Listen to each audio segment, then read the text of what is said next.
Merci à tous d'être là. Merci à Guy pour la belle présentation. C'est un plaisir de travailler avec toi. Moi, personnellement, c'est la deuxième fois que je travaille avec toi pour mon premier livre. Puis toi aussi, ta grande patience, ta grande gentillesse, ta grande générosité, merci beaucoup. On est très reconnaissants. Merci d'avoir cru aussi au projet. Vraiment, dès le début, tu as cru en ce qu'on te proposait. Donc, je pense que ça a joué beaucoup aussi sur... tu parles de notre patience, tu fais qu'on n'a pas abandonné, mais ça a joué aussi beaucoup. Comment tu as travaillé avec nous. Puis, ben voilà, merci à tous d'être là. C'est vraiment... Anthony et moi, on est très contents d'être là. Pour nous, c'est un moment très important. Comme Guy l'a dit, c'est depuis 2021 qu'on a ce projet-là ce projet fou de collaboration ensemble, de faire ce collectif-là sur le thème de l'artiste-chercheur. Donc, on va avoir la chance de vous le présenter un petit peu aujourd'hui, de vous présenter les raisons pour lesquelles on a fait ce livre-là, mais vous présenter aussi les auteurs, puis vous donner le goût de le lire, si possible, puis de réfléchir justement sur c'est quoi ce rôle-là, mais aussi sur ce que ça implique à travers la collaboration, à travers le partage de l'autorité de la recherche et à travers la co-création. Donc, avant toute chose, on va prendre le temps de se présenter. Donc, c'est ça. Moi, c'est Marianne Sarah-Saunier. Le livre porte sur artistes-chercheurs. Anthony et moi, on partage quelque chose, c'est que tous les deux, on est des chercheurs, des anthropologues, mais on est aussi des artistes. Donc, moi, à la base, ce qui est plus dans une ancienne vie de plus en plus, mais je suis musicienne, donc j'ai une formation en piano classique. J'ai fait un premier bac en chant classique, ensuite en chant jazz. J'ai fait ma maîtrise en ethnomusicologie. Et puis, finalement, je me suis dirigée vers un doctorat en anthropologie et un postdoc anthropologie et travail social. Mes recherches ont porté beaucoup sur les transgressions des normes de genre en Inde. Et de plus en plus, je m'intéresse à la recherche-action, comme on va le voir à travers ce bouquin-ci, mais aussi à travers les inégalités systémiques. Donc voilà, c'est pour ma petite présentation. Anthony, si tu veux dire quelques mots sur toi? Oui, merci tout le monde. Donc, Anthony Grégoire, vous pouvez transposer pas mal le parcours de Marianne Sarah à moi, sauf que je suis vraiment pas très chanteur. Je suis plutôt guitariste, et puis guitariste jazz et classique aussi. Mais je suis surtout chercheur, ethnomusicologue, parce que ça fait assez longtemps que la pratique, pas qu'a pris le bord, mais... on pourrait dire ça, en tout cas, qui est une mise en veilleuse, on va dire ça comme ça. Ça permet de dire qu'on change et puis que certaines facettes de notre identité surgissent. Mais donc, à travers ce bouquin-là, c'est surtout cette facette-là qui a surgi. Puis moi, personnellement, à travers mes recherches au Sénégal, d'abord comme ethnomusicologue avec le post-colonialisme et tout, mais aussi plus récemment, et puis pour le postdoc aussi à l'Université Laval, avant de devenir chargé d'enseignement aussi à l'Université Laval sur la danse. Et puis tous les processus finalement d'enregistrement et puis de captation des identités à travers la performance. C'est pas mal là où je me suis dirigé dans les dernières années. Et puis, et donc voilà, ce qu'on a, Marianne et moi, en fait, qu'on partage, c'est cette espèce de fil conducteur-là à travers la performance, à travers l'ethnomusicologie, les différentes identités, mobilisation aussi, mais dans deux régions du monde qui sont, pour ainsi dire, complètement différentes. Ouais, pas une à côté de l'autre du tout. Non. Et donc, puis c'est un petit peu ça qu'on avait envie de partager aussi dans notre livre, qui finalement est arrivé sur une réflexion suite à mon retour de terrain et puis au retour de terrain de Marianne en Inde. Durant nos docs. Oui, durant nos doctorats, effectivement. On s'était rendu compte que être chercheur ou chercheuse, ça ne suffisait pas toujours. Et qu'au contraire, le fait d'être musicien et de s'impliquer aussi dans la recherche, qui est un point important de cet ouvrage-là, nous permettait d'atteindre de nouveaux types de savoirs. C'est pas qu'on révolutionnait l'univers, mais c'est qu'on était capable d'atteindre des réflexions qui n'étaient pas présentes finalement lorsqu'on était de simples ethnologues à essayer de poser des questions, essayer de comprendre le quotidien et tout. Et puis cette posture-là, où on devenait artiste et chercheur, se dotait d'un petit trait d'union qui venait en fait complexifier notre façon d'être et de faire du terrain. Et puis c'est ça qui nous a amené à nous questionner sur l'importance de voir autour qu'est-ce qui se faisait. Puis on s'est rendu compte que finalement, ben, il n'y avait pas tant de littérature ou d'expérience qui était partagée à ce sujet-là. Et donc, on s'est posé la question autour de cette expérience-là qu'on vivait, autour de cette relation-là aussi qu'on vivait avec les personnes avec qui on travaille sur le terrain. Mais surtout, on a commencé à questionner des limites de nos disciplines, notamment pourquoi on faisait de la recherche, pour qui on faisait de la recherche aussi, et puis comment.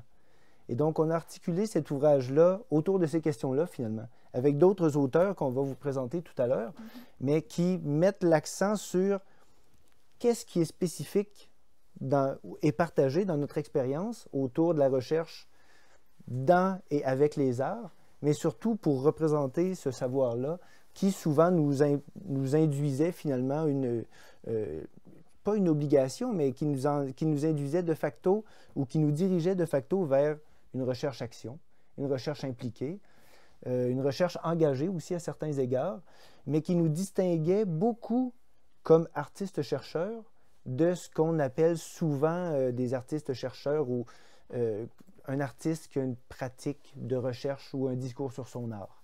Qui s'interroge sur sa propre manière de faire de l'art. Exact. C'est ça. Ou un chercheur qui a une pratique artistique. Là. Ça existe, et puis c'est tout à fait valable, mais ce n'était pas le propos de notre livre. On voulait vraiment mettre l'accent sur cette jonction-là entre les deux statuts qui donne un rôle très particulier. Et puis ça nous a placés à la fois en recherche-création, à la fois en recherche-intervention, et pas seulement en musique finalement. Non. On a vraiment mis l'accent sur sortir des disciplines. Ça fait un ouvrage qui est très, très ethnomusicologique là, quand même, sauf que, bon, on aborde, puis Marianne, tu vas le présenter un petit peu plus, là, mais d'autres disciplines, d'autres pratiques artistiques qui nous amènent dans d'autres perspectives à l'extérieur des arts aussi. Non, tout à fait. Effectivement, le rôle qu'on a eu chacun sur nos terrains, c'était, pour nous, c'était en tant que musicien, c'est-à-dire comment est-ce que nous, qu'on est musiciens, puis on travaille avec des musiciens, comment est-ce que ça change notre perception de la musique de l'autre, de la rencontre, de comprendre qu'est-ce que l'autre fait, mais à travers notre bouquin, ça va plus loin que ça. Comme tu dis, vous allez voir à travers les chapitres, on a des gens qui font des documentaires, on a des personnes qui font du clown, donc on va vraiment ailleurs dans d'autres différents types d'art. Mais je dirais qu'à travers tout ça, un des grands fils conducteurs de notre bouquin, c'est les rapports de pouvoir, puis de voir aussi comment est-ce qu'on réfléchit la collaboration. Parce que nécessairement, c'est sûr que si on est un artiste, puis on travaille avec, on fait de l'art avec d'autres, mais qu'on l'étudie aussi, nécessairement, c'est qu'on collabore, mais il y a aussi un pouvoir, l'autorité de la recherche. C'est-à-dire que c'est qui porte le chapeau de la connaissance un peu à travers ça. Puis je pense que souvent, à travers l'anthropologie, puis c'est une des critiques qu'on peut faire, c'est qu'on est vite sur le piston à dire qu'on fait de la collaboration, alors que c'est pas toujours vrai. Donc, je dirais que nous, ce qu'on propose à travers ce livre-là, c'est qu'est-ce que ça veut vraiment dire faire de la collaboration? C'est une réflexion qu'on a sur ce genre de dynamique-là qu'on peut avoir. Et puis, en fait, ce qu'on fait, c'est qu'on ne propose pas nécessairement la démarche à suivre quand on fait de la collaboration. C'est-à-dire qu'on propose des façons de collaborer, mais je dirais surtout qu'on démontre à quel point collaborer, c'est une pratique qui est fragile, qui est mouvante, qui est momentanée aussi, qui est souvent très incomplète. C'est-à-dire qu'à travers un terrain anthropologique, au départ, quand on fait de la collecte de données, quand on rencontre l'autre, on va collaborer, mais ça ne veut pas dire qu'on va le faire tout le long. T'sais, au bout du compte, quand on est chercheur, après, quand on revient à la maison, qu'on quitte le terrain, mais avec les données, c'est nous qui avons nécessairement l'autorité de la recherche, c'est nous qui décidons des conclusions, etc. Donc, c'est sûr, mais quand on fait de l'art, par contre, ça se complexifie parce qu'on co-crée quelque chose ensemble qu'on ne retrouve pas dans d'autres types de recherches anthropologiques ou sociologiques. Donc, il y a cet aspect-là. Donc, à travers notre bouquin, on se questionne sur les bonnes conditions qui existent à la collaboration, mais aussi sur les limites. Puis je pense qu'il y a une posture qui est très humble à travers ça, c'est-à-dire qu'on reconnaît que c'est pas toujours possible de collaborer. Puis d'ailleurs, dans le chapitre qui me concerne, pour moi, c'était de reconnaître qu'à travers la collaboration, il peut y avoir des dynamiques néocoloniales, par exemple. Donc parfois, ce qu'on voudrait être de la collaboration ne l'est pas toujours aussi. Donc ce bouquin-là, sans offrir un coup de baguette magique sur la façon de faire de la collaboration en anthropologie, je pense que c'est vraiment une position sur qu'est-ce que ça veut dire. Dans cette optique-là, je pense que c'est aussi une critique de l'anthropologie, c'est-à-dire une critique de la manière dont on peut parler de ce qu'est la collaboration dans différentes disciplines, autant pour l'anthropologie que dans le milieu davantage artistique, que dans l'ethnomusicologie et d'autres types d'art. Mais voilà, c'est de se positionner. Je pense qu'un des apports de ce livre-là, puisque j'ai beaucoup aimé parce qu'on partageait cette même posture-là, puis je pense que c'est la raison pour laquelle on est arrivé, malgré toutes les embûches, à sortir ce bouquin-là, c'est qu'on partage tous les deux l'idée que la collaboration, parfois, ça peut être vu comme un label en anthropologie qui rassure, mais il faut qu'on se demande plutôt, à travers ça, pour qui on fait la recherche, avec qui, pourquoi, puis de poser les questions sur les réelles conditions qui entourent la collaboration. C'est une question d'éthique aussi. Oui, absolument. Parce qu'on oublie souvent que quand ça fonctionne, la collaboration, il y a quand même des questions de pouvoir, il y a quand même des questions de comportement ou de façon de voir le monde, des façons de faire aussi qui peuvent pas toujours coïncider ou qui peuvent cacher des sous-entendus. Fait que la question d'éthique demeure quand même importante à tous les niveaux de la recherche. Absolument. Puis c'est pour ça que je pense que notre bouquin sur les rapports de pouvoir, ça a une posture qui est à la fois critique et engagée. Parce que c'est ça, on se questionne sur ces rapports de pouvoir-là. En fait, on les démontre à travers différents exemples. Donc voilà, je pense que c'est un travail de fond sur la collaboration, puis c'est quelque chose qui me rend, je pense, très fière de tous les chapitres qui sont à l'intérieur. Ça pose vraiment un regard très différent là-dessus. Donc voilà pour la présentation vraiment du thème. Maintenant, je suggère qu'on partage peut-être la raison pour laquelle on a choisi ce thème-là. Parce que tous les deux, on a eu une réflexion en même temps sur nos terrains de recherche. Moi en Inde, toi au Sénégal.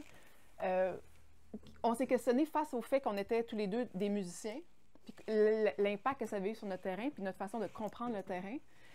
Ça se faisait non seulement à travers notre impact, mais aussi la façon dont les gens nous percevaient. Puis ça a été un peu l'étincelle de chacun de nos recherches. Donc, pour vous donner une idée, je veux dire, on pourrait donner une petite anecdote. Pourquoi on a trouvé que c'était intéressant? On est dans l'humilité, là. C'est ça, exactement. Mais moi, par exemple, là où je me suis intéressée vraiment à ce rôle-là d'artiste-chercheuse, c'est-à-dire que je me rappelle, j'étais sur le terrain, puis moi, j'étais avec des femmes qui dansent, qui chantent. Puis, des fois, le temps était long, on faisait à manger constamment tout le long de la journée. Puis, à un moment donné, on était dans la cuisine, on était en train de faire à manger. Puis, on se met à parler, moi puis mon amie, Sangeeta, qui était aussi une formatrice sur mon terrain. Puis, on commence à parler d'art, tout ça, puis elle me dit qu'elle aime chanter. T'sais. Puis je dis comme, ah, mais moi aussi, justement, j'ai fait un bac en jazz, j'adore chanter moi aussi. Fait qu'elle dit, ah, ben chantons à tour de rôle, pour nous montrer notre voix. Fait que j'étais comme, bien sûr, t'sais. Puis moi, c'était la 3e fois que j'étais en Inde dans un contexte ethnomusicologique, c'est-à-dire que je connaissais bien les codes du chant indien.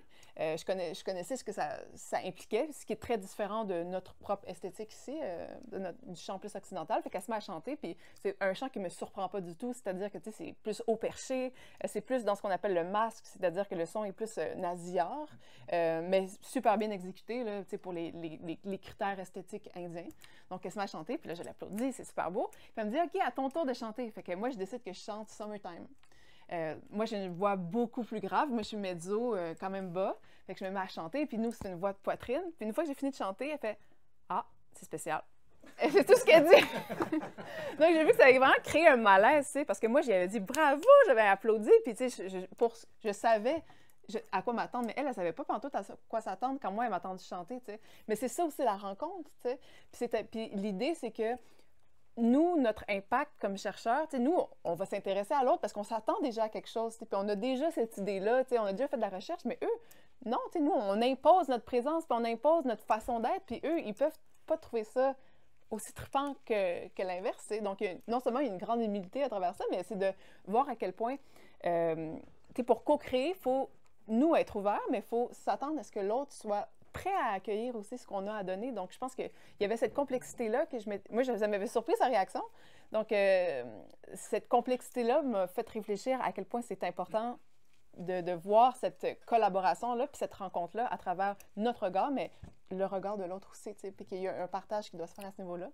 Donc, pas obligé de dire que j'ai fait du piano, j'ai fait plein d'autres choses, des percussions, j'ai dansé, mais j'ai pas chanté. T'as pas chanté, non, c'est ça. Mais c'est que parfois, la collaboration, même à travers les arts, est pas possible. Puis même si on connaît les codes, hein, puis c'est là où j'en reviens un petit peu à ma propre expérience, là, mais charmante expérience. Et donc, j'en suis à mon premier voyage à vie, première fois que je sors de chez nous, tu sais, puis je me ramasse dans un village au Sénégal qui venait de recevoir l'électricité. soit dit en passant, c'est important. Et donc, et puis on a été invités, on était quelques musiciens là, à être là, et puis on a été invités à se joindre à la chorale du village. Parce qu'il y avait une chorale, c'est un milieu catholique, et puis bon, ils voulaient qu'on partage tout ça. Et donc, mais ils ont su que j'étais guitariste. Et bon, avec l'avènement de l'électricité, il s'était procuré une guitare électrique, rapiécée de quelque sorte, je ne saurais dire, et puis un ampli. Et donc, ils m'ont passé ça en pensant que j'allais faire une performance. Et donc, et en plus, ils m'ont donné une partition. Ben, j'avais que des surprises. Et quand ils se sont mis à chanter, ben, ce qu'ils chantaient, c'était pas ce qu'il y avait sur la feuille. Ce qui fait que j'ai pas été capable finalement de jouer. J'ai eu tellement honte et même mes amis qui étaient dans le fond, que eux chantaient et qui étaient musiciens aussi, et qui se sont dit ça fait 15 ans qu'ils jouent de la guitare. On en doute aujourd'hui, là, tu sais. Et puis finalement, ben, ils m'ont jamais redonné une guitare, tu sais. Effectivement, jamais. Puis ils nous ont même pas réinvités à la chorale, finalement. Et donc, puis ça fait longtemps, là. Ça fait longtemps, ça fait 15 ans, cette expérience-là. Et puis encore aujourd'hui, ils m'en parlent. Okay. Ils m'en parlent à quel point je suis un mauvais guitariste. Et, mais tout ça pour dire que ce genre d'expérience-là, ça nous marque parce que c'est significatif. Je regarde une collègue, Isabelle, une amie qui travaille là-dessus, mais ça nous marque. C'est des événements qui viennent chambouler un petit peu notre façon de... Ben, ça vient chambouler notre façon d'être, puis parce qu'on pense savoir. Et puis on arrive dans ces moments-là, et puis l'humilité à elle seule ne suffit pas finalement.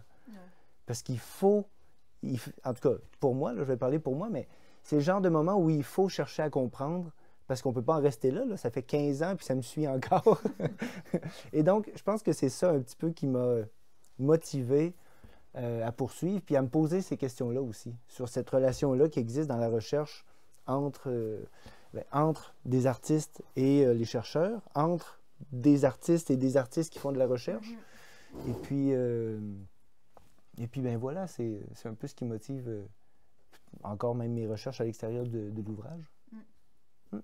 Mais en tout cas, c'est quand même ça devient un leitmotiv pour notre façon de réfléchir.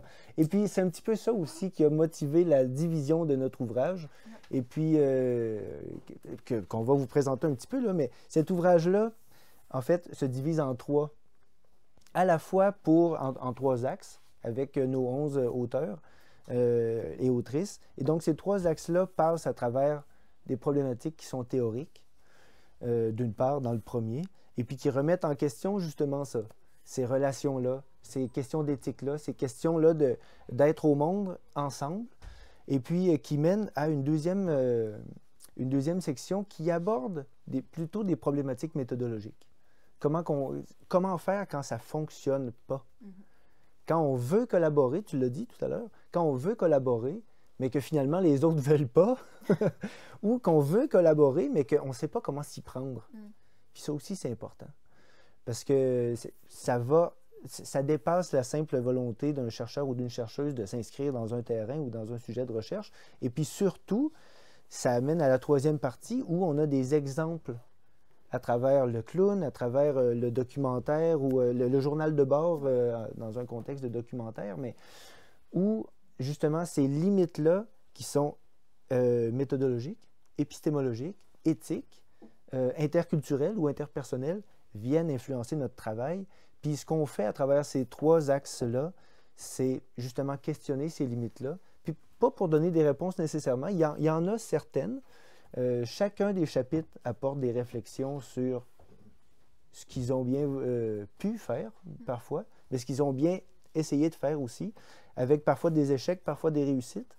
Mais ces trois axes-là dans l'ouvrage se suivent justement pour nous amener avec des cas concrets pour dire, voyez-vous, on peut aussi en arriver là.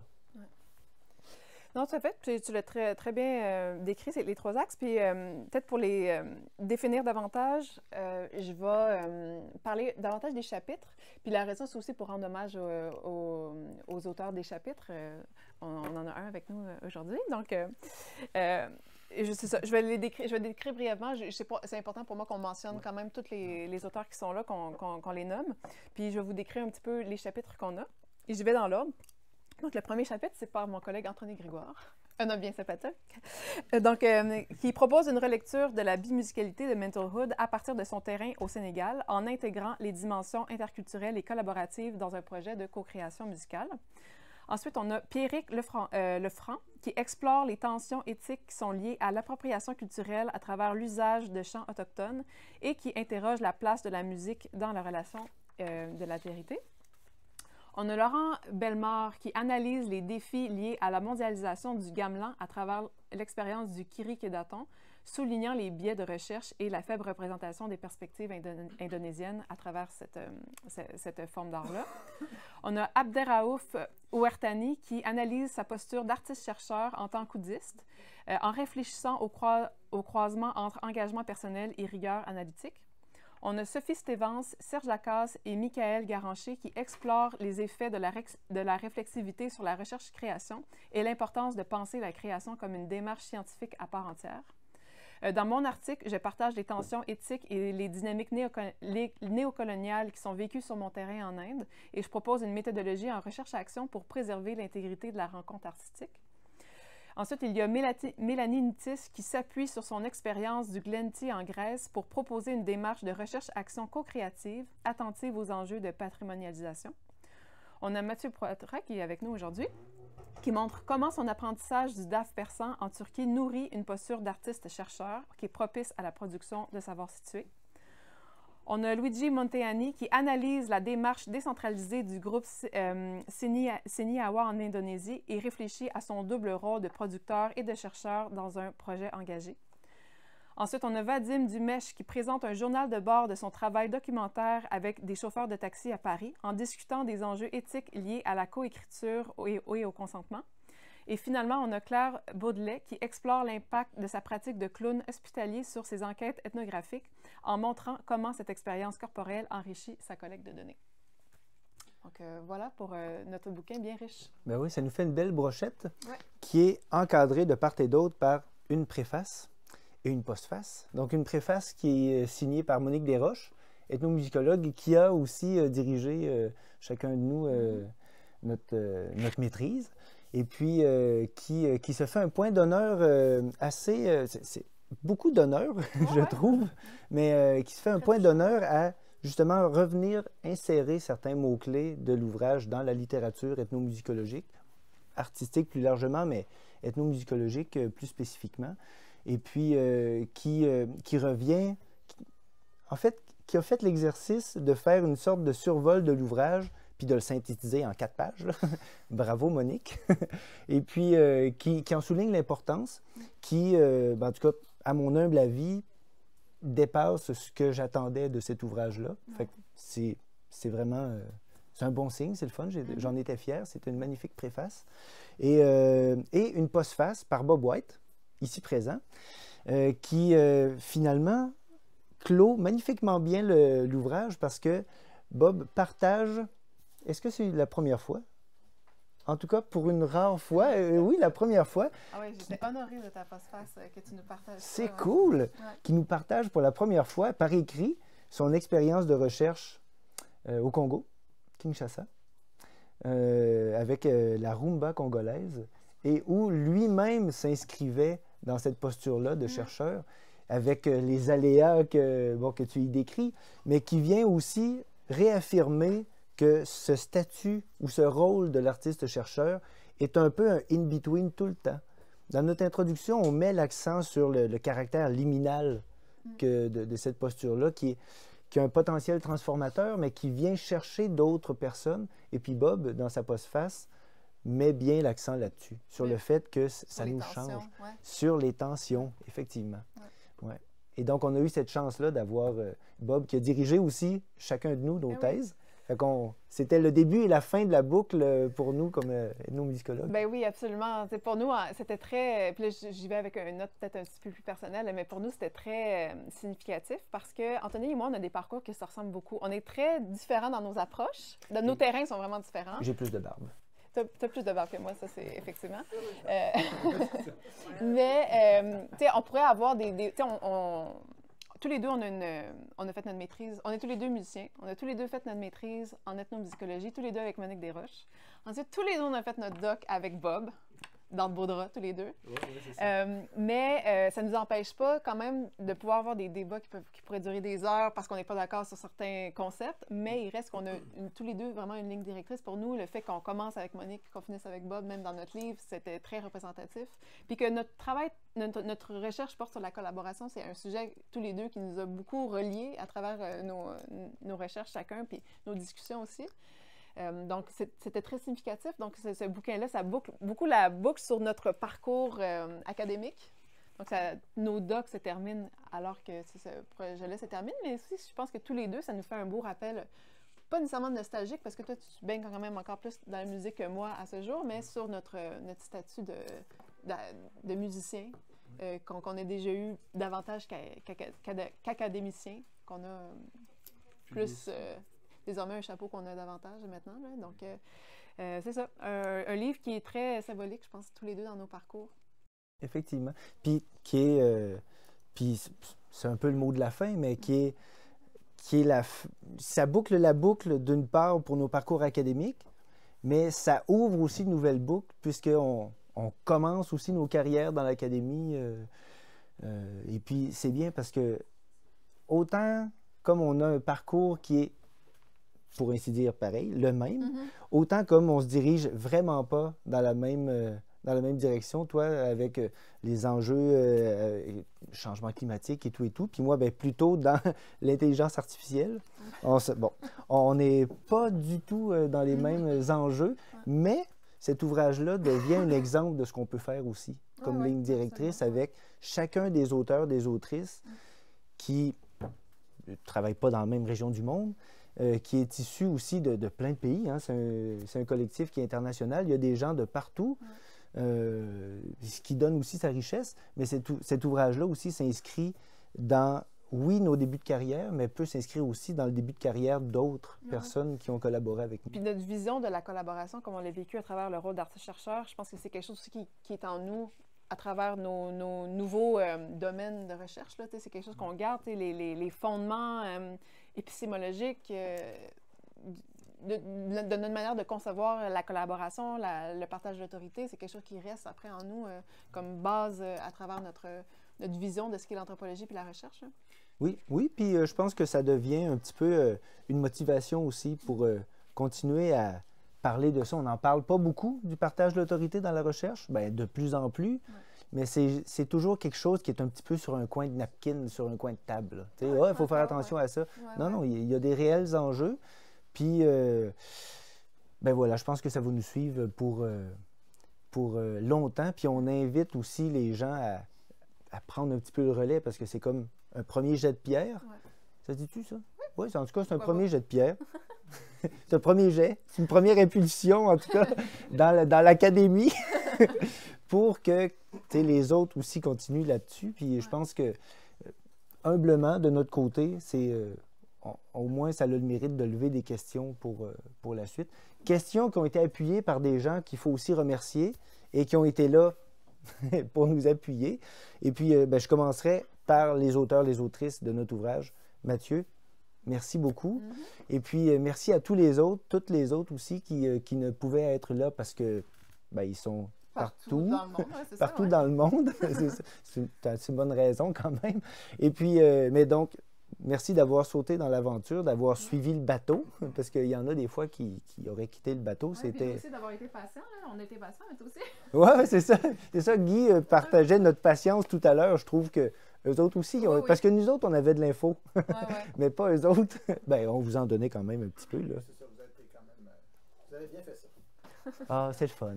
C'est ça, c'est le fun, merci. Fait que les auteurs, les autrices, mais aussi Monique et Bob, de nous avoir aussi encouragés, de nous avoir suivis, puis d'avoir formés. Oui, entre autres, tu sais, puis d'avoir pris le pari aussi de signer votre nom dans cet ouvrage-là. Ouais. Ça nous rend bien fiers. Puis on espère que vous autres aussi. C'est ça. Ah, c'est spécial. Ah ouais, non, c'est ça, c'est spécial. Ah ouais. C'est vrai en plus que tu avais dit ça. Tu avais dit ah, c'est drôle. Ouais, c'est ça. C'est pas si spécial. Non, c'est peut-être drôle, ouais, c'est ça. En tout cas, ouais. Ben, il a signé son nom. C'est bon. Il devait. C'est ça, mais c'est une belle validation pour nous. Ouais. Puis on t'en remercie. On en remercie aussi Monique. Les pubs. Guy, Ben merci oui, pour ton travail absolument fantasmagorique. Ouais. C'était au-delà de nos attentes, je pense. Grande gentillesse, bienveillance. Ouais. Mm. Ouais. À toutes les fois, si c'était pour une bonne ou une mauvaise nouvelle, on avait tout.